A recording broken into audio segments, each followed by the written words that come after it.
একটা জিনিস বুঝার জন্য বলি বাপ, মনে রাখো, আল্লাহর নজর থেকে কেউ যদি, আল্লাহর দয়া থেকে কেউ যদি ছিটকে পড়ে, তারে আর কেউ খবর নেয় না। তুই মনে কর, কারো প্রযুক্তি দিয়া, কারো ক্ষমতা দিয়া আল্লাহর দয়া ছাড়া পৃথিবীতে টিকা সম্ভব না। আমেরিকার একটি প্রদেশ পৃথিবীর সবচেয়ে ক্ষমতাধর,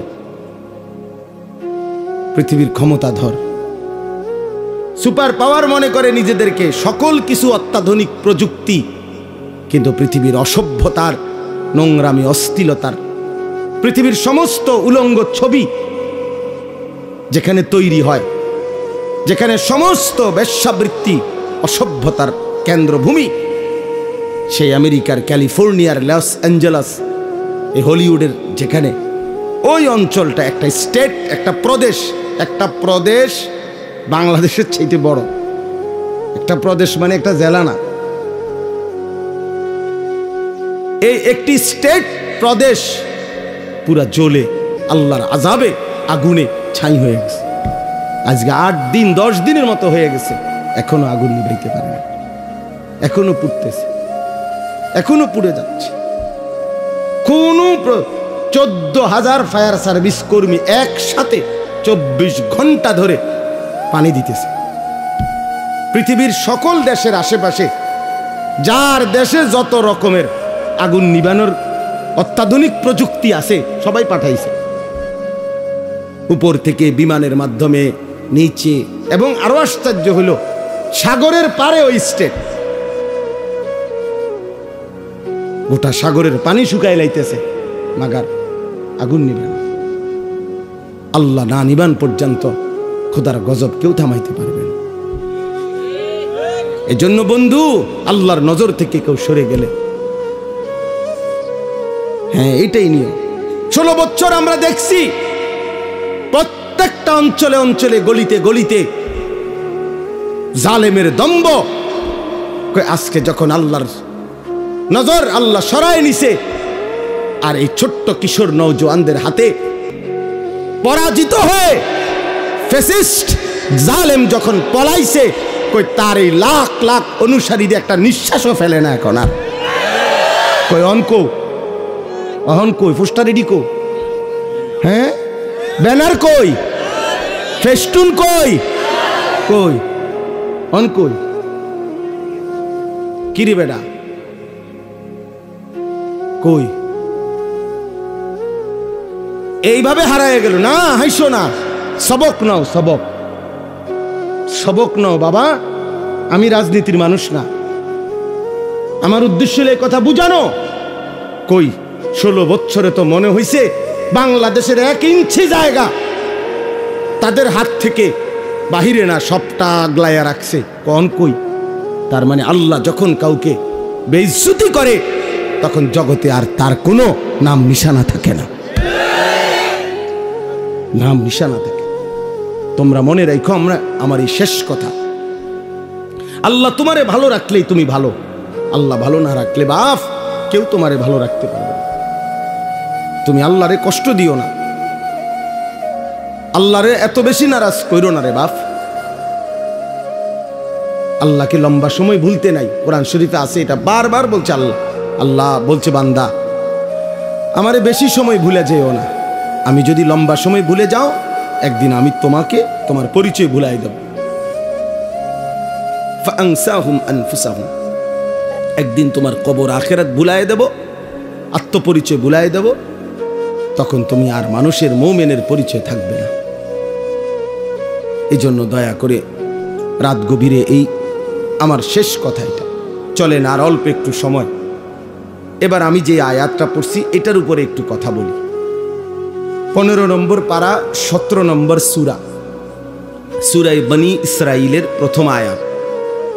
এই আয়াতটা হলো মেরাজকে কেন্দ্র করে আমাদের প্রিয় নবী সাল্লাল্লাহু আলাইহি সাল্লামের জীবনের অত্যন্ত গুরুত্বপূর্ণ, মর্যাদাপূর্ণ, বৈশিষ্ট্যমণ্ডিত একটা ঘটনা, নবীজির জীবনের একটা আজিমুশান সম্মান নবীর, সেটা হলো মেরাজ। মেরাজুর রাসূল, মেরাজুন নবী সাল্লাল্লাহু আলাইহি ওয়াসাল্লাম। রাসূলুল্লাহ সাল্লাল্লাহু আলাইহি ওয়াসাল্লামকে আল্লাহ তাআলা নবুয়তের সময়ে জমিন থেকে 7 আসমানের ঊর্ধ্বে কোটি কোটি গুণ ঊর্ধ্বে আল্লাহ তাআলা তার মহান আরশে আজিমের মধ্যে মেহমান করে নিয়েছিলেন। সেখানে আল্লাহ তাআলা নবীজির সাথে সাক্ষাৎ করেছেন, কথাবার্তা বলছেন, হাদিয়া দিছেন। স্বচক্ষে নবী আল্লাহকে স্বচক্ষে দেখছেন, আবার দুনিয়ার জমিনে ফেরত আসছেন। এই ঘটনাটাকেই বলা হয় কি? মেরাজ। মানে আমি সংক্ষেপে বললাম আর এটাকে কি বলে? মেরাজ বলে। এটা আমাদের নবী সাল্লাল্লাহু আলাইহি সাল্লামের জীবনের আশ্চর্যতম, অবাক করা, বিস্ময়কর ঘটনা। এই ঘটনাটা আল্লাহ তাআলা এই আয়াতের মধ্যে এই ঘটনার প্রথম অংশ তুলে ধরছেন। এই ঘটনাটা নবীজি সাল্লাল্লাহু আলাইহি সাল্লামের দুই ভাবে হয়েছে। একটা হলো জমিন থেকে জমিন, আরেকটা হলো জমিন থেকে আসমান ঊর্ধ্বে। প্রথম জিব্রাইল আইসা বোরাক, একটি জান্নাতি বাহন, ওইটার মধ্যে চড়াইয়া আল্লাহ নবী সাল্লাল্লাহু আলাইহি সাল্লামকে মক্কার জমিন থেকে, কাবা ঘরের কাছ থেকে মসজিদে আকসা, যেটা বর্তমান ফিলিস্তিনে বাইতুল মুকাদ্দাস, এই যেটাকে জেরুজালেম, ইসরায়েলরা ওই ইহুদি কুত্তারা যে জায়গাটা দখল করে রাখছে, মুসলমানদের প্রথম কিবলা মসজিদে আকসা, অত্যন্ত বরকতময় জমিন। এই বরকতময় ভূমি মসজিদ, ওইখান পর্যন্ত প্রথম জিব্রাইল নবীজিকে নিয়ে গেছে। তাহলে মক্কার জমিন থেকে ওই বাইতুল মুকাদ্দাসের জমিন মসজিদে আকসা, মানে মসজিদে হারাম থেকে মসজিদে আকসা। আমরা অনেকেই আলহামদুলিল্লাহ কাবা ঘর সবাই যাওয়ার তৌফিক না হলেও দেখছি। তো এই কাবা ঘর যে ছবিতে দেখছি, কালো গিলাফের যে কাবা ঘর, এই কাবা ঘরের চারদিকে গোলাকার, চারিদিকে মিলাইয়া মসজিদ আছে। এই মসজিদটারই বলে মসজিদে হারাম, অর্থ সম্মানিত মসজিদ। এটা এই মসজিদে হারাম মানে কাবা ঘরের এই সীমানা থেকে ওই মসজিদে আকসা পর্যন্ত আল্লাহ নবী সাল্লাল্লাহু আলাইহি সাল্লামকে জিব্রাইল নিয়ে গেছেন। তাহলে জমিন থেকে জমিন, মসজিদ থেকে মসজিদ, কই থেকে কই? মসজিদ থেকে মসজিদ, অথবা জমিন থেকে কি জমিন। এটা হলো এই ভ্রমণের প্রথম অংশ, মেরাজের। আর ওইখান থেকে মসজিদে আকসা থেকে দুইটা বর্ণনা, একটা হলো বোরাক উপরে উঠছে, আরেকটা হলো আসমান থেকে সিঁড়ি নামাইছে আল্লাহ কুদরতি ভাবে। ওই সিঁড়ির উপর দিয়া বোরাক সিঁড়ি বাইয়া আসমানে উঠছে। তো আল্লাহ তাআলা কুদরতি ভাবে নবী সাল্লাল্লাহু আলাইহি সাল্লামকে সশরীরে জিব্রাইলের মাধ্যমে আসমানে নিয়ে গেছেন। প্রথম আসমান, দ্বিতীয় আসমান, এভাবে 7 আসমান পার করছেন। প্রত্যেক আসমানে অগণিত ফেরেশতাদের সাথে দেখা হয়েছে। বিভিন্ন নবী রাসূলদের সাথেও আমাদের নবী সাল্লাল্লাহু আলাইহি সাল্লামের সাক্ষাৎ হয়েছে। 7 আসমান পার করে এরপরে আল্লাহ তাআলা সিদরাতুল মুনতাহার ওইদিকে আলাদা আরেকটি বাহন পাঠাইয়া এরপরে নবীজি সাল্লাল্লাহু আলাইহি সাল্লামকে আরশে আজিমের মেহমান বানাইছেন। যেখানে নিয়ে গেছেন সর্বশেষ, সেখানে ইতিপূর্ব কেউ আর যায় নাই, আগামীর কিয়ামত পর্যন্ত আর কেউ যাবে না। তিনি একজনই ওই মর্যাদা পেয়েছেন, আল্লাহ তাআলা তাকে নিয়েছেন। তিনি একজনই, তিনি আমাদের রাসূল মুহাম্মদুর রাসূল সাল্লাল্লাহু আলাইহি ওয়াসাল্লাম। আল্লাহ তাআলা সর্বোচ্চ মর্যাদায়, আল্লাহর সৃষ্টির সর্বোচ্চ মাকামে আল্লাহ তাআলা নবীজিকে তুলেছেন।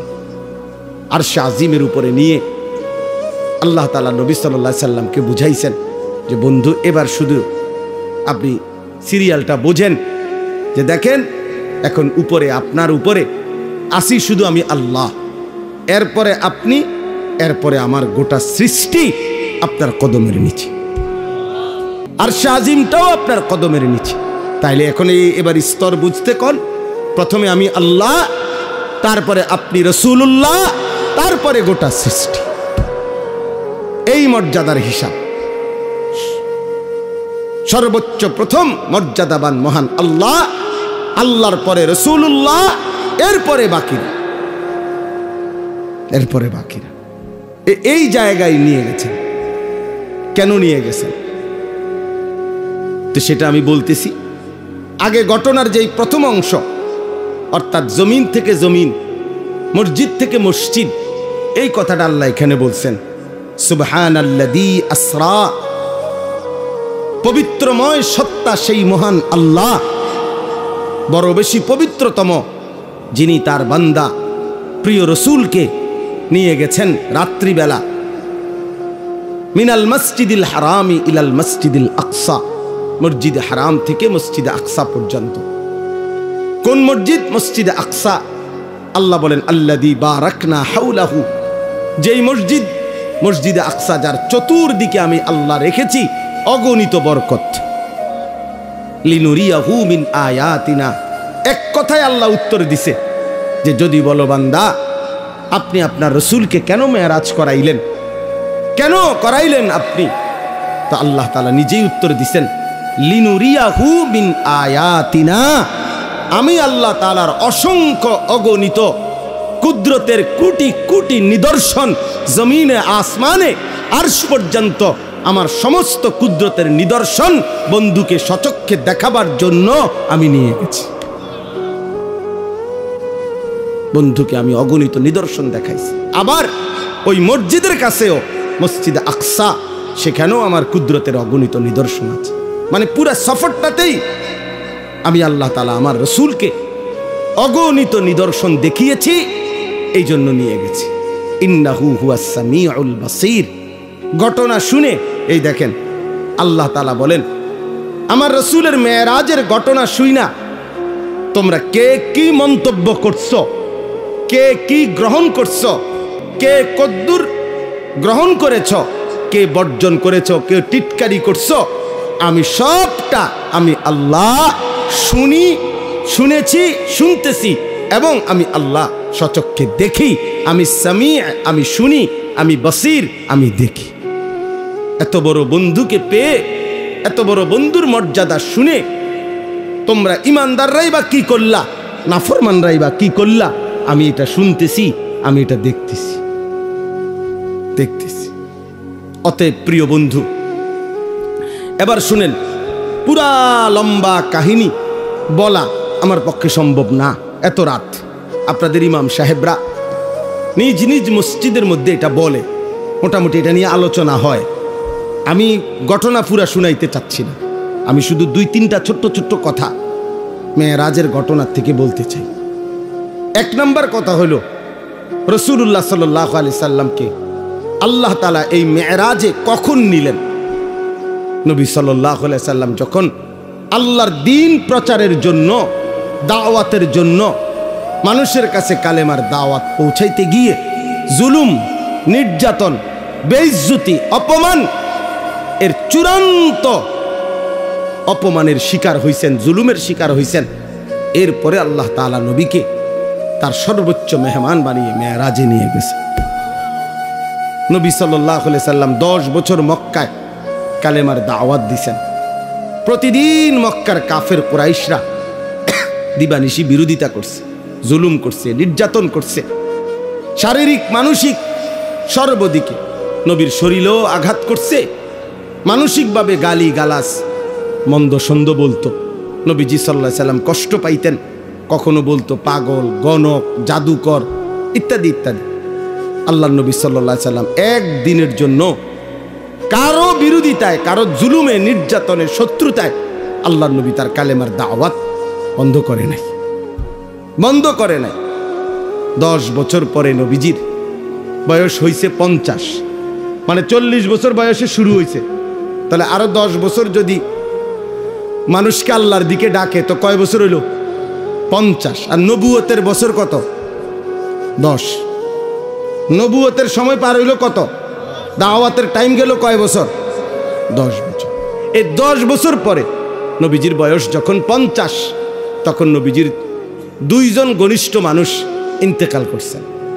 একজন চাচা আবু তালেব, আরেকজন নবীজির স্ত্রী আম্মাজান খাদিজা রাদিয়াল্লাহু তাআলা আনহা। খুব কাছাকাছি, 1 সপ্তাহের ব্যবধান, 5 থেকে 7 দিনের ব্যবধানে চাচাও মারা গেছেন, স্ত্রীও মারা গেছেন। ইন্তেকাল করছে। নবী সাল্লাল্লাহু আলাইহি সাল্লামের উপরে মক্কার কাফেররা এই ঘটনার পরে, ওনাদের দুইজনের ইন্তেকালের পরে এবার জুলুমের মাত্রা আরো বাড়ায় দিছে। আমি খুব দ্রুত বলতেছি সংক্ষেপে। নবী সাল্লাল্লাহু আলাইহি সাল্লাম তখন এই মক্কা ছেড়ে, মক্কার থেকে পার্শ্ববর্তী তায়েফ, এই 10তম বছরের পরে 11তম বছরে নবীজি তায়েফ গেছেন।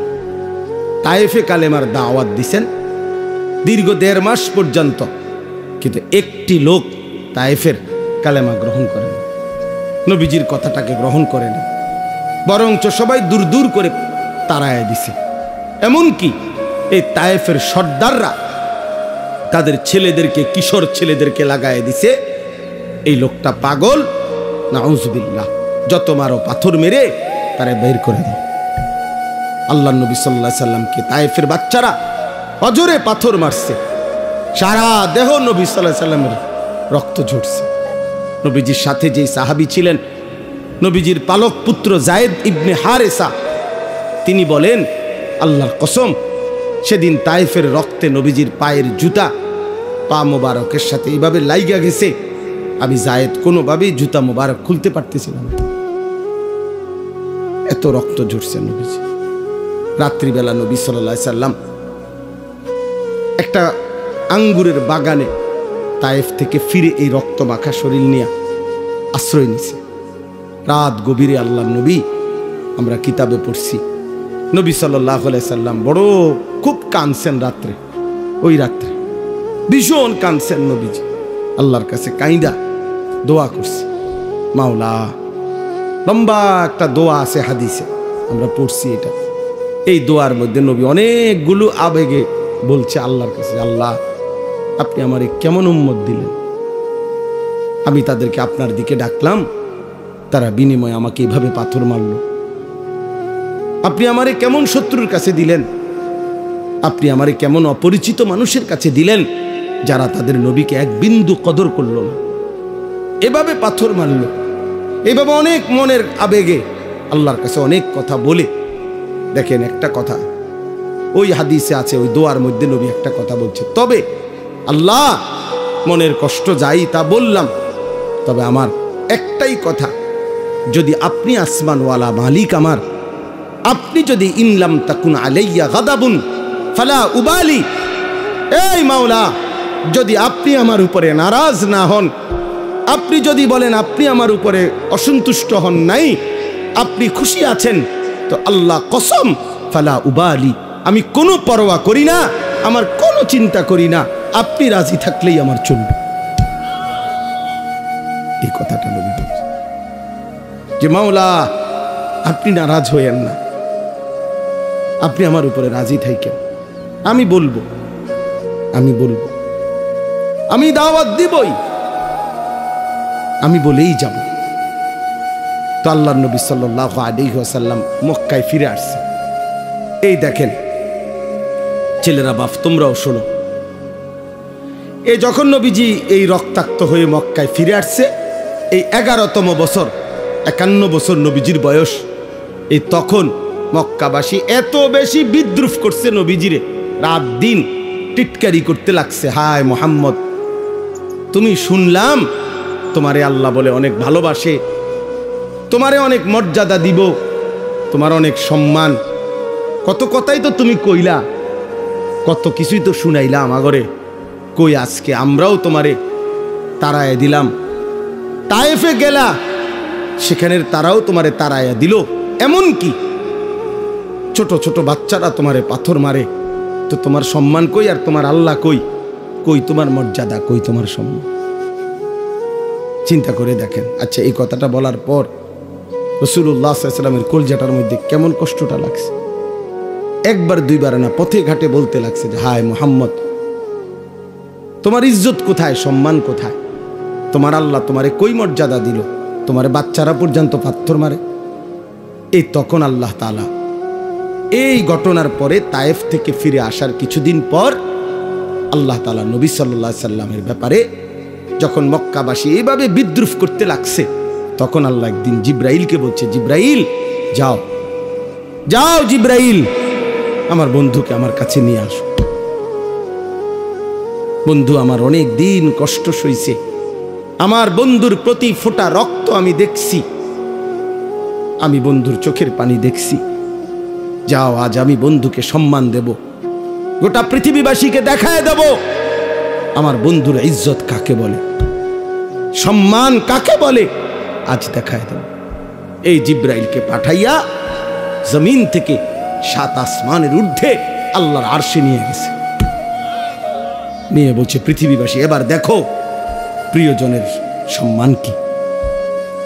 আমার জন্য যে কোরবানি করে, আমার জন্য যে ত্যাগ স্বীকার করে, আমার জন্য যে মানুষের মন্দ কথা শুনে, আমার জন্য যে জুলুমের শিকার হয়, আমি তাকে কোথায় নিয়ে আসছি দেখো। এই তখন আল্লাহ তাআলা নবী সাল্লাল্লাহু আলাইহি সাল্লামকে সর্বোচ্চ সম্মান দিয়েছেন, কারণ এর চাইতে ঊর্ধ্বে কোনো মাখলুক, আল্লাহর কোনো সৃষ্টি উঠতে পারে না, পারেও নাই, পারবেও না, পারবেও না। তাহলে আমরা এই কথার দ্বারা কি বুঝলাম? আমি সবাইকে এতটুকু বলতে চাই, বাবারাও মেরাজের এই ঘটনার থেকে, আল্লাহর নবী সাল্লাল্লাহু আলাইহি সাল্লামের জীবনের এই প্রেক্ষাপট থেকে আমরা এটা বুঝলাম যে আল্লাহর জন্য, দ্বীনের জন্য, মানুষকে আল্লাহর দিকে ফিরাবার জন্য, এমনকি নিজের স্ত্রী, সন্তান, পরিবারকেও আখিরাত, নামাজ, আল্লাহর দিকে ফিরাইবার জন্য জীবনের যত লজ্জাই পাইতে হয়, যত কষ্টই করতে হয়, খোদার কসম একজন মুমিন যদি সেটা করে, আল্লাহর কসম সে লজ্জিত হবে না। একদিন হাসরের ময়দানে আল্লাহ তাআলা তাকে বাদশাহী দান করবে। আজকে আপনারা অনেক বাবারা আছেন, আপনারা 2 বার 10 বার বলে আপনাদের ছেলেদেরকে ছেড়ে দিছেন, আপনাদের মেয়েদেরকে নিজের হাতে ছেড়ে দিছেন, স্ত্রীদেরকে নিজের হাতে ছেড়ে দিছেন। আহা, মুসলমানের বাপ বাইচা আছে, 16 বছরের ছেলেটা 1 ওয়াক্ত নামাজ পড়ে না, অথচ তার বাপ জীবিত, তার মা জীবিত। আহ, এই বাবার গায়ে সহে কেমনে? এই বাবা ভাত খায় কেমনে? কোনো দিন ফজরের নামাজ ছেলেটা পড়ে না, কোনো দিন পড়ে না। 365 দিনের 1 বছরে আহারে মা কেমনে ঘুমায়, বাবা কেমনে ঘুমায়, কেমনে রাত এদের ভোর হয়, কেমনে ভোর হয়। কোনো বাবা যদি সন্তানের প্রতি এতটুকু মায়া থাকতো যে আমার ছেলেটা তো আগুনে জ্বলবে, জাহান্নামের আগুনে, আমি কেন তাকে ফেরাবো না? আমার জীবনের আর কি অর্থ আছে? আরে আমি কার জন্য খাট বানাই, কার জন্য ঘর করি, কার জন্য বাজার করি?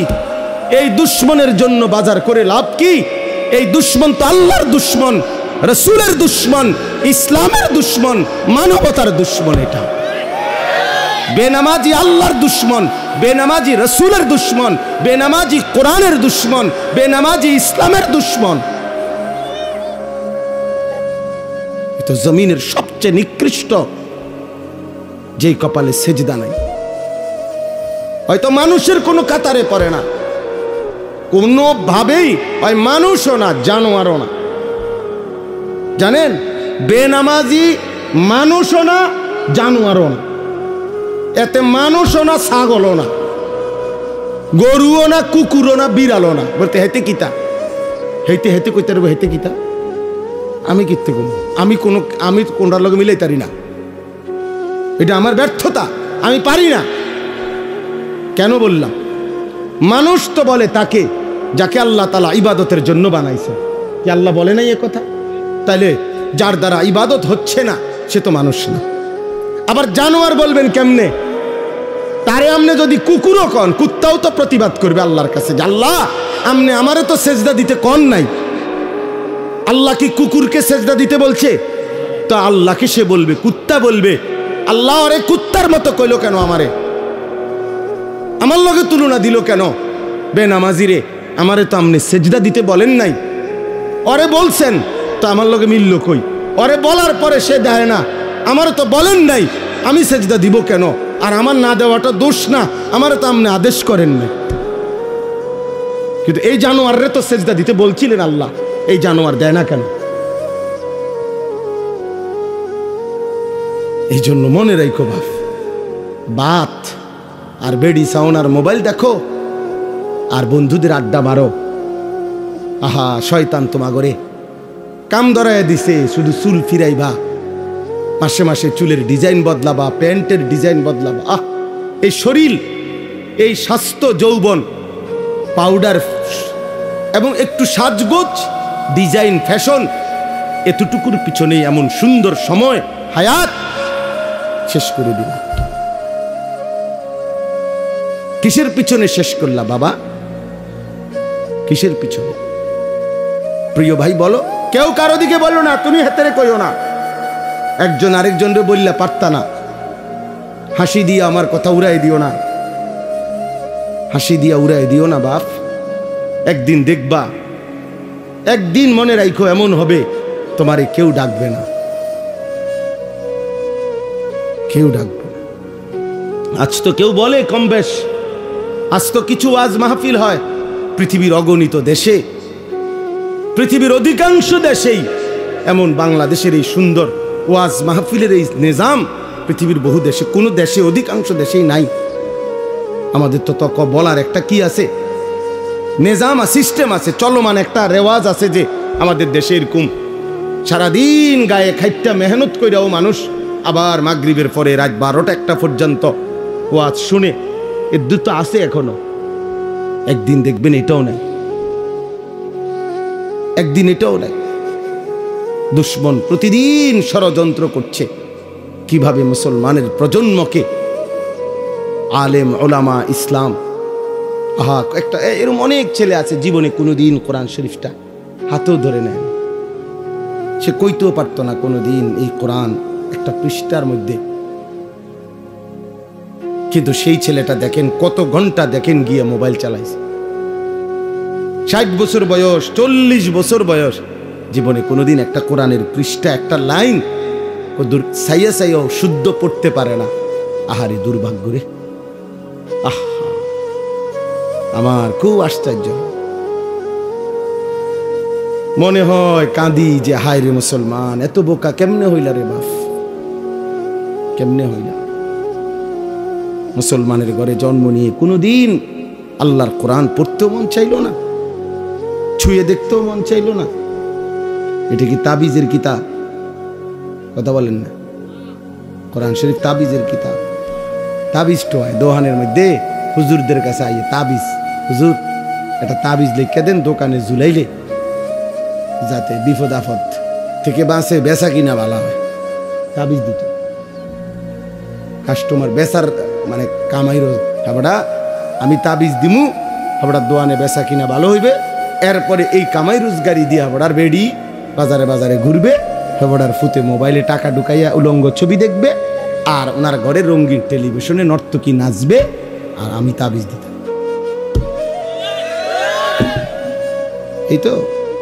এই তো বিবেক, এই তো ইনসাফ। আল্লাহ আমাদেরকে বুঝ দান করেন। আমার কথা শেষ, আমার মূল বক্তব্য, অনেক উদাহরণ মেরাজের ঘটনা থেকে অনেক কিছু বোঝানো যায়। এই একটা জিনিস বুঝাইলাম যে তোমরা ছেলেরাও বাবা, প্রিয় ভাই, আবারও বলছি, তোমরা আল্লাহর জন্য, নামাজের জন্য ফিরে আসো। এমন জীবন নষ্ট করো না। আমি বললাম কেউ খবর নিবে না, কেউ খবর নিবে না। একটা জিনিস বুঝার জন্য বলি বাপ, মনে রাখো, আল্লাহর নজর থেকে কেউ যদি, আল্লাহর দয়া থেকে কেউ যদি ছিটকে পড়ে, তারে আর কেউ খবর নেয় না। তুই মনে করো, কারো প্রযুক্তি দিয়া, কারো ক্ষমতা দিয়া আল্লাহর দয়া ছাড়া পৃথিবীতে টিকা সম্ভব না।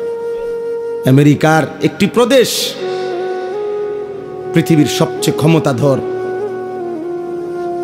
পৃথিবীর ক্ষমতাধর সুপার পাওয়ার মনে করে নিজেদেরকে, সকল কিছু অত্যাধুনিক প্রযুক্তি, কিন্তু পৃথিবীর অসভ্যতার, নোংরামি, অশ্লীলতার, পৃথিবীর সমস্ত উলঙ্গ ছবি যেখানে তৈরি হয়, যেখানে সমস্ত বেশ্যাবৃত্তি, অসভ্যতার কেন্দ্রভূমি, সেই আমেরিকার ক্যালিফোর্নিয়ার লস অ্যাঞ্জেলস, এই হলিউডের যেখানে, ওই অঞ্চলটা একটা স্টেট, একটা প্রদেশ বাংলাদেশের চাইতে বড়। একটা প্রদেশ মানে একটা জেলা না, এই একটি স্টেট, প্রদেশ পুরা জ্বলে আল্লাহর আযাবে, আগুনে ছাই হয়ে গেছে। আজকে 8 দিন 10 দিনের মতো হয়ে গেছে, এখনো আগুন নিভাইতে পারেনি, এখনো পুড়তেছে, এখনো পুড়ে যাচ্ছে। কোন 14,000 ফায়ার সার্ভিস কর্মী একসাথে 24 ঘন্টা ধরে পানি দিতেছে। পৃথিবীর সকল দেশের আশেপাশে যার দেশে যত রকমের আগুন নিভানোর অত্যাধুনিক প্রযুক্তি আছে সবাই পাঠাইছে, উপর থেকে বিমানের মাধ্যমে, নিচে, এবং আরো আশ্চর্য হলো সাগরের পারে ওই স্টেট, গোটা সাগরের পানি শুকায় লাইতেছে, মাগার আগুন নিবান। আল্লাহ না নিবান পর্যন্ত খোদার গজব কেউ থামাইতে পারবে না। এজন্য বন্ধু, আল্লাহর নজর থেকে কেউ সরে গেলে, হ্যাঁ এটাই নিয়ে 16 বছর আমরা দেখছি প্রত্যেকটা অঞ্চলে অঞ্চলে, গলিতে গলিতে জালেমের দম্ভ। আজকে যখন আল্লাহর নজর আল্লাহ সরায় নিছে, আর এই ছোট্ট কিশোর নওজোয়ানদের হাতে পরাজিত হয়ে ফ্যাসিস্ট জালেম যখন পলাইছে, কই তার এই লাখ লাখ অনুসারীদের একটা নিঃশ্বাসও ফেলে না এখন আর। কই অনকো অহন কই পোস্টার রেডি কো, হ্যাঁ ব্যানার কই, ফেস্টুন কই, কই অন কই, কি রে বেটা কই? এইভাবে হারায় গেল না। হাইসো না, সবক নাও, সবক, সবক নাও বাবা। আমি রাজনীতির মানুষ না, আমার উদ্দেশ্য এই কথা বুঝানো। কই 16 বছরে তো মনে হইছে বাংলাদেশের 1 ইঞ্চি জায়গা তাদের হাত থেকে বাহিরে না, সবটা আগলাইয়া রাখছে। কোন কই? তার মানে আল্লাহ যখন কাউকে বেইজ্জতি করে তখন জগতে আর তার কোনো নাম নিশানা থাকে না, নাম নিশানা থাকে। তোমরা মনে রাখো, আমার এই শেষ কথা, আল্লাহ তোমারে ভালো রাখলেই তুমি ভালো, আল্লাহ ভালো না রাখলে বাপ কেউ তোমারে ভালো রাখতে পারবে না। তুমি আল্লাহরে কষ্ট দিও না, আল্লাহরে এত বেশি নারাজ কইরো না রে বাপ। আল্লাহকে লম্বা সময় ভুলতে নাই, কোরআন শরীফে আছে এটা, বারবার বলছে আল্লাহ। আল্লাহ বলছে বান্দা আমারে বেশি সময় ভুলে যেও না, আমি যদি লম্বা সময় ভুলে যাও একদিন আমি তোমাকে তোমার পরিচয় ভুলাই দেব। ফাআনসাহুম আনফুসাহুম, একদিন তোমার কবর আখিরাত ভুলাই দেব, আত্মপরিচয় ভুলাই দেব, তখন তুমি আর মানুষের মুমিনের পরিচয় থাকবে না। এই জন্য দয়া করে রাত গভীরে এই আমার শেষ কথা এটা, মেরাজ আমাদের নবী সাল্লাল্লাহু আলাইহি সাল্লাম আল্লাহর দরবারে গিয়ে যখন এত ইজ্জত এত সম্মান দিছেন নবীকে, তো নবীজি আল্লাহর কাছাকাছি গিয়ে একটা কথা বলছেন, মাওলা আমার উম্মতের জন্য কোনো হাদিয়া দিবেন না? আমাকে তো আপনি সম্মান দিলেন, আমি খুশি হইলাম, আমার চোখের পানি আপনি মুছে দিলেন, আমার রক্তের চিহ্ন মুছে গেল, আমার কলিজার দুঃখ সব দূর হয়ে গেল, আমি আপনাকে দেখলাম, আমারে আপনার কাছে আনলেন, আমার উম্মতের জন্য কিছু দিবেন? আমি যে আবার দুনিয়ার জমিনে ফিরে যাব, আমার উম্মতকে কি দেব? তো আল্লাহ তাআলা বলেন, বন্ধু গত 10টি বছর 11 বছর আমি আপনার উপরে কত বিধান কত আয়াত জিব্রাইলের মাধ্যমে নাজিল করেছি, কিন্তু আমি এই 11টি বছর একটা আমল আমি শুধু রেখে দিছিলাম আমার কাছে, জিব্রাইল রে দিয়া পাঠাই নাই। আমি আল্লাহর আশা ছিল, আমার ইচ্ছা ছিল আপনি বন্ধুকে কাছে আইনা ওই আমলটি আমি আপনার হাতে তুলে দেব, আমি সরাসরি আমার কুদরতি হাতে আপনার হাতে তুলে দেব। এই জন্য বন্ধু আপনারে আগলায় রাখছি। ওই দেখেন এই কয়েকজন ছেলে, দেখেন এই বাবা তোমরা চলে যাও বাপ, এই যে তোমরা এই কয়েকজন শুয়ে লাইছো যে ছেলে, বাবা তুমি চলে যাও বাবা, এই অসভ্যতার চাইতে চলে গেলে তো ভালো দোস্ত। তোমার মতো 2 জন ফালতু লোক না বসলেও তো চলতো বাপ। যাও তোমরা উঠে যাও ভাইয়া, এই যে গেঞ্জিওয়ালা ছেলে তুমিও চলে যাও বাবা, তোমারই বলছি পিছে চাও কা, যাও গা আব্বা, কি দরকার কষ্ট করতেছো শুধু শুধু এখানে, কি ভাবছো নিজেরে? হ্যাঁ কি ভাবছো? মাতবর?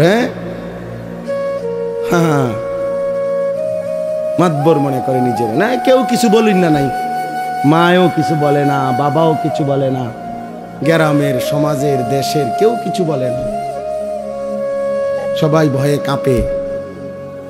ছেলেপেলেরা স্বাধীনভাবে যা মন চায় তাই।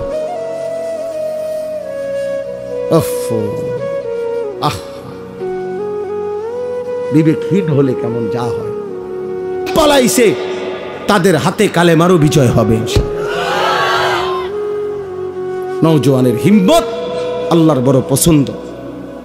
নওজোয়ান জাগলে আল্লাহ তাআলা খুব পছন্দ করে। কেন নষ্ট হইবা বাপ? অনেকক্ষণ ধরে দেখতেছি আমি, ওরা এই ৩-৪ জন এখানে দুষ্টামি করতেছে। আরে বিবেকহীন, তুমি চলে যাও নাই তো, আমি তো তোমার জোর করি নাই। এখানে 14-15 বছরেই যদি তোমরা, 16 বছরে যদি তোমরা এত নষ্ট হয়ে যাও যে এক ওয়াক্ত নামাজ পড়তে মন চায় না, আহা বাবা, তো বাকি জীবন কেমনে পার করবা? 18 বছর বয়সে যদি এত হাজার নারী দেখে ফেলো, তো বাকি জীবন কি দেখবা? বিবাহিত স্ত্রী দেখে তো আর মজা পাইতা না। সত্য কথা বললাম, খোলামেলা বললাম। বয়স্ক বাবা না থাকলে আরো বলতাম।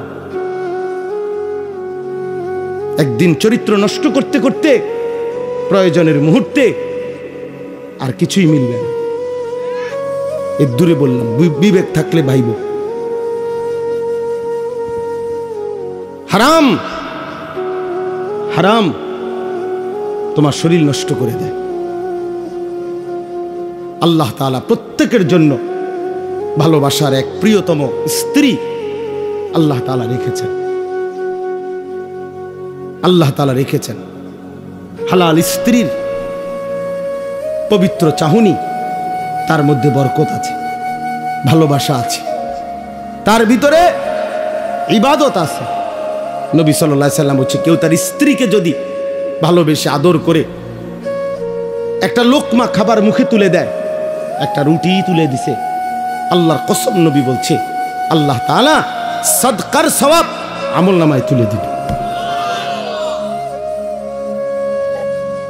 আর যে ব্যক্তি ভিন নারী দেখছে, তো তার চোখের মধ্যে কিয়ামতের দিন সীসা গলায়া চোখে দেওয়া। তাহলে দুটোটারই কথা আছে। এক হালাল সন্তান, পবিত্র স্বামী স্ত্রীর বন্ধনের যে সন্তান। আমি তো প্রায় বলি, মিয়া আমার ছোট মেয়ে আছে, আমার ছোট্ট মেয়েটা আমার কাছে মনে হয় সবসময়, আমি বলি ওর হাসি, আমার মেয়ে হাসলে আমার কাছে মনে হয় দুনিয়া হাসে, জগৎ হাসে। আমার কাছে মনে হয় আমার এই ছোট্ট মেয়ের হাসি মুখের গোটা পৃথিবীর সব সুন্দর কিছুই না, এই বাচ্চার হাসিটা যতটা সুন্দর। তাহলে এক বাচ্চা, এক স্বামী স্ত্রী, এক পবিত্র বন্ধন, বাবা, এর বরকতি আলাদা। তুমি কেন নারী দেখা, ছবি দেখা নষ্ট হয়ে যাবে? আমার বললাম, আমি এই 17, 18, 16 বছর বয়সে বাবা আরো নাদুস নুদুস চেহারা, সুরত, গাল, চোখ, মুখ আরো নাদুস নুদুস, আরো হৃষ্টপুষ্ট হওয়ার কথা। কিন্তু এখন তোমাদের অধিকাংশ ছেলের চেহারা, চোখ, গাল, মুখ ভিতরে ঢুকা। এটার একটা অন্যতম কারণ, মনে রাখো আমার কথা, একটা অন্যতম কারণ এই যে অব্যাহত নারী ছবি, নাচ, গান, উলঙ্গ দৃশ্য তোমরা যে দেখো, খোদার কসম, আল্লাহর কসম, আল্লাহর কসম, গুনাহ শরীরকে দুর্বল করে। এটা কিতাবে আছে। এজন্য চেহারার সৌন্দর্য থাকে না। চুল দিয়া সুন্দর না বাপ, দয়া করে এই জন্য ভালো হও, সুন্দর হও, আখলাক সুন্দর করো। আল্লাহ তাআলা আমাদের প্রতিটা ছেলেকে কবুল করে নেন। আল্লাহ তাআলা আমাদের এই মাহফিলকে কবুল করে নেন। আজকের এই সুন্দর আয়োজনের মধ্যে বরকত দান করেন। আমরা মনে রাখতে হবে, তাহলে আমাদের মেরাজ নবীজির ঠিক তারিখ খোঁজা এটা মূল বিষয় না, সবক নেওয়া মূল বিষয়। তাহলে আমরা সবক নেব, এক, আল্লাহর দ্বীনের জন্য আমার সব কুরবান হোক, তারপর আমি আল্লাহকে নারাজ করব না, বিনিময়ে আল্লাহ আমাকে সম্মান দেবেন। দুই, মেরাজের শ্রেষ্ঠতম হাদিয়া 5 ওয়াক্ত নামাজ, সেটা আমরা জীবনের জন্য গ্রহণ করব। আমাদের জন্যই তো আনছেন নাকি, তা আমরা সেটা গ্রহণ করব। 5 ওয়াক্ত নামাজ। মেরাজ মানে খিচুড়ি না, মেরাজ মানে বিরিয়ানি না, মেরাজ মানে জিলাফি না, মেরাজ মানে 5 ওয়াক্ত নামাজের সেজদা। মেরাজ মানে আল্লাহর জন্য জীবন কোরবানি করা। মেরাজ মানে জীবনে আল্লাহর জন্য, দ্বীনের জন্য সমস্ত কষ্ট, জুলুম, নির্যাতন, লাঞ্ছনা, বঞ্চনা হজম করে আল্লাহকে রাজি করার চেষ্টা করা, এটা মেরাজ। মেরাজ মানে বিরিয়ানি। হ্যাঁ, হুজুর 12 ডেক করছে, 12 ডেক বিরিয়ানি। বাহ বাবা, কতক্ষণ গান গাইবো, গজল গাইবো, ডোলে লরে, বাহ। হ্যাঁ, খালাস খালাস। এরপরে বিরিয়ানি খাইয়া মাশাআল্লাহ মেরাজ পালন করছে। মেরাজ বলে পালন করছে, মেরাজ আবার পালন করে কেমনে? মেরাজ আবার পালন হয় কেমনে? আবার এটা মেরাজ তো সবক নেওয়া, যে নবী আমার কেন মেরাজে গেলেন, নবী আমার মেরাজ থেকে কি আনলেন। মেরাজ যদি পালন করতেই হয় তো প্রত্যেক দিনই তো পালন করা যায়, প্রতি ওয়াক্ত নামাজই তো মেরাজ। তাইলে তো 5 ওয়াক্ত নামাজ প্রতিদিনই তো মেরাজ, প্রতিটা সেজদার মধ্যেই তো মেরাজ। তো আপনি আলগা টোহান কিন্তু আমার ওই যে অনেকে আছে, আপনি দেখবেন শবে বরাত 3-4 দিন আগে জিঙ্গা, হুজুর নামাজটা কোন দিন, নামাজ কোন দিন, ডাকাইতে জিঙ্গায় নামাজ কোন দিন, মানে কি নামাজ বুঝছেন না?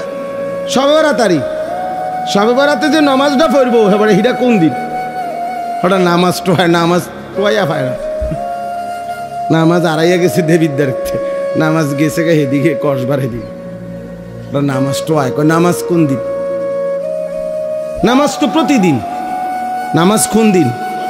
তো তুমি কি নামাজ টোয়াও, কি নামাজ টোয়া বাবা?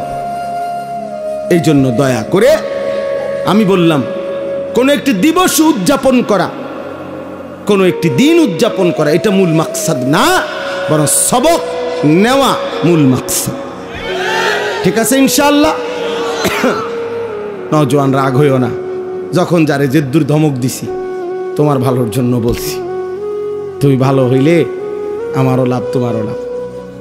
তুমি সেজদা দিলে আমারও সওয়াব, তোমারও সওয়াব। তোমরা আগাইলে ইনশাআল্লাহ ইসলাম আগাবে, আগামী দিনে ইসলামের পতাকা উড়বে ইনশাআল্লাহ। সারা পৃথিবী আমরা আশাবাদী খুব, যে ইনশাআল্লাহ আগামী সময়টা আমাদের ইসলামের। হ্যাঁ, এটা একটা সিরিয়ালে আছি আমরা, মানে এটা একটা নিয়ম আছে। কোরআন শরীফে একটা আয়াত আছে, আল্লাহ বলছে আমি মানুষের অবস্থা বদলাই, পরিবর্তন করি। ওয়াতিলকাল আইয়ামু নুদাবিলুহা বাইনান নাস। এজন্য মানুষ সবসময় হাসে না, সবসময় কাঁদে না, মানুষ সবসময় সুখে থাকে না, সবসময় দুঃখেও থাকে না, মানুষ সবসময় অসুস্থ থাকে না, সবসময় সুস্থও থাকে না। ঠিক কিনা? অবস্থা কি হয়? পরিবর্তন হয়। মুসলমানদের অবস্থা, একসময় পৃথিবীব্যাপী মুসলমানদের বাদশাহী ছিল, খেলাফত। আজকে 100 বছরের বেশি হয়ে গেছে মুসলমানদের খেলাফত নাই। মুসলমান আমরা আজকে 100 বছরের বেশি নির্যাতিত, মজলুম, সারা পৃথিবীতে জুলুমের শিকার। তো কাজেই আল্লাহ বলছে আমি মানুষের অবস্থা বদলাই। তাহলে এইবার এটা প্রমাণ করে ওলামায়ে কেরাম বলতেছেন যে এবার আল্লাহর সিদ্ধান্ত তো নতুন আসবে, পরিবর্তন হবে অবস্থা। তাহলে একসময় আমাদের হাতে রাজত্ব ছিল, মাঝখানে অনেক দিন আমরা রাজত্ব হারা, গড় হারা, আমরা মজলুম, জুলুমের শিকার, নির্যাতনের শিকার। জমিনে ইমানদারের রক্তে জমিন ভাসছে বহুদিন। ইনশাআল্লাহ এইবার সিরিয়ালে নতুন করে আল্লাহর সিদ্ধান্ত যেদিনে আসে সেদিনই ইসলামের বিজয় হবে ইনশাআল্লাহ। মনে রেখো, এটা সিরিয়ালে আসি আমরা এখন, আমরা এখন সিরিয়ালে, বিজয়ের সিরিয়ালে। আলহামদুলিল্লাহ আমরা এখন বিজয়ের সিরিয়ালে আছি। এই জন্য সিরিয়ায় ইমানদারের বিজয় হয়েছে, আফগানিস্তানে ইমানদারের বিজয় হয়েছে, হয়েছে না? আরো হবে ইনশাআল্লাহ। আরো ফিলিস্তিনে একদিন ঘুম থেকে জায়গা, তোমরা শুনবা ইসরায়েলের কুত্তারা নাই, ইসরায়েলের কুত্তারা নাই। শুনো, ফিলিস্তিনের বিজয় হবে একদিন ইনশাআল্লাহ, সারা পৃথিবীতে ঈমানের বিজয় হবে। সেদিন তুমি আফসোস করবা, হায় চরিত্র কেন নষ্ট করলাম, আখলাক কেন নষ্ট করলাম। আল্লাহ আমাদের সকলকে ঈমান আমলের দৌলত দান করেন। আলহামদুলিল্লাহি রাব্বিল আলামিন। আল্লাহুম্মা আনতাস সালাম ওয়া মিনকাস সালাম, তাবারাকতা ইয়া দাল জালালি ওয়াল ইকরাম। মাওলায়ে করিম আপনি মাফ করে দেন, রব্বে করিম আপনি মাফ করে দেন, মেহেরবান মাওলা আপনি মাফ করে দেন। আয় আল্লাহ আপনি মাফ করে দেন। রাত গভীরে ফোটা ফোটা কুয়াশা পড়ছে, ঠান্ডার মধ্যেই আপনার কথা শুনেছিলাম। আল্লাহ আপনি আমাদের আখেরাত সুন্দর করে দেন, পেছনের জিন্দিগির সমস্ত গুনাহ মাফ করে দেন। আল্লাহ আমার এই জওয়ান যুবক ছেলেগুলোকে, কিশোর তরুণ নওজোয়ানদেরকে নামাজি বানিয়ে দেন, চরিত্রবান বানিয়ে দেন, উত্তম আখলাকওয়ালা বানিয়ে দেন। আগামীর ইসলামের জন্য এদেরকে কবুল করে নেন।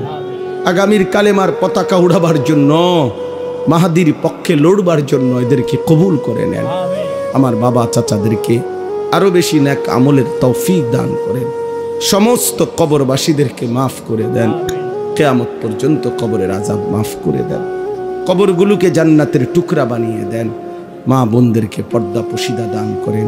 অসুস্থ বিমারি যারা শিফা করে দেন। প্রত্যেকের কামাই রুজিতে হালাল বরকত দান করেন। প্রবাসী বিদেশের জমিনে যারা সহি সালামতে নিরাপদে রাখেন, যার যত নেক মাকসাদ আছে পূরণ করে দেন। যার যত অভাব পেরেশানি দুশ্চিন্তা অস্থিরতা আছে দূর করে দেন। আল্লাহ সমস্ত শারারাত থেকে, ফিতনা ফাসাদ থেকে, অ্যাক্সিডেন্ট দুর্ঘটনা থেকে আমাদের প্রত্যেককে হেফাজত করেন। আল্লাহ ছেলেগুলোকে কবুল করে নেন, ছেলেগুলোকে কবুল করে নেন। মা বোনদেরকে পর্দা পুশিদা দান করেন, মা বোনদেরকে পর্দা পুশিদা দান করেন। আমার দেশকে নিরাপদ করে দেন। সারা পৃথিবীর মজলুম মুসলমানদেরকে বিজয় দান করেন, কালেমার বিজয় দান করেন, ঈমানের বিজয় দান করেন। আল্লাহ ইসরায়েলের ইহুদি বেঈমানদেরকে ধ্বংস করে দেন। সারা পৃথিবীর বেঈমানদেরকে আল্লাহ মোকাবেলায় আমাদের ঈমানদারদের বিজয় দান করেন। রব্বির হামহুমা কামা রব্বায়ানি সগীরা রব্বানা হাব লানা মিন আজওয়াজিনা ওয়া যুররিয়াতিনা কুররাতা আ'য়ুন ওয়াজআলনা লিল মুত্তাকিনা ইমামা। আয় আল্লাহ, এই মাহফিলখানা বাস্তবায়ন করতে গিয়ে যার যতটুকু সহযোগিতা ছিল, টাকা পয়সা বুদ্ধি পরামর্শ, সকলকে কবুল আর মঞ্জুর করে নেন। যে যত দোয়া চেয়েছে সকলের নেক দোয়াগুলো কবুল করে নেন। আল্লাহ এই মসজিদখানা কবুল করে নেন। মসজিদের তামাম জরুরত আপনি পূরণ করে দেন। মসজিদে যারা যখন যত সহযোগিতা করেছে শুরু থেকেই পর্যন্ত সকলকে কবুল আর মঞ্জুর করে নেন। সকলকে মাফ করে দেন। ছোট ছোট মাসুম বাচ্চাদেরকেও মাফ করে দেন। রব্বির হামহুমা কামা রব্বায়ানি সগীরা। সুবহানা রব্বিকা রব্বিল ইজ্জাতি আম্মা ইয়াসিফুন ওয়া সালামুন আলাল মুরসালিন ওয়ালহামদুলিল্লাহ।